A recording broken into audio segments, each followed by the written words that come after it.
ঘেরা। অতঃপর ফিরাউন পাওনাদারের ভয়ে রাতের গভীর আধারে বলক থেকে মিশরের উদ্দেশ্যে লুকিয়ে লুকিয়ে রওনা হলেন। সারা রাত অনেক পথ অতিক্রম করার পর শেষ পর্যন্ত মিশরে পৌঁছালো। কিছু দূর যাবার পর তার বন্ধু হামানের সাথে সাক্ষাৎ হলো। তাকে দেখা মাত্রই হামান জিজ্ঞাসা করলো, প্রিয় বন্ধু, তুমি এখানে কেন?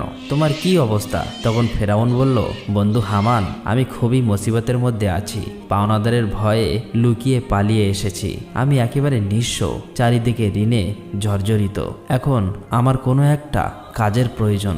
তখন হামান বলল, ফেরাউন, আমারও একই অবস্থা, আমার একটা কাজের প্রয়োজন। অতঃপর ফেরাউন ও হামান কাজের সন্ধানে বেরিয়ে পড়লেন। কিছু পথ অতিক্রম করার পর তারা ক্ষুধায় এবং তৃষ্ণায় কাতর হয়ে পড়েছিল। দূরে লক্ষ্য করে দেখল একটি লোক তরমুজ খেতে তরমুজ কাটার কাজ করছে। তখন ফেরাউন ও হামান ধীরে ধীরে সেই তরমুজ ক্ষেতের সামনে গিয়ে বলল, চাচা যান, আমরা খুবই ক্ষুধার্ত, আমাদের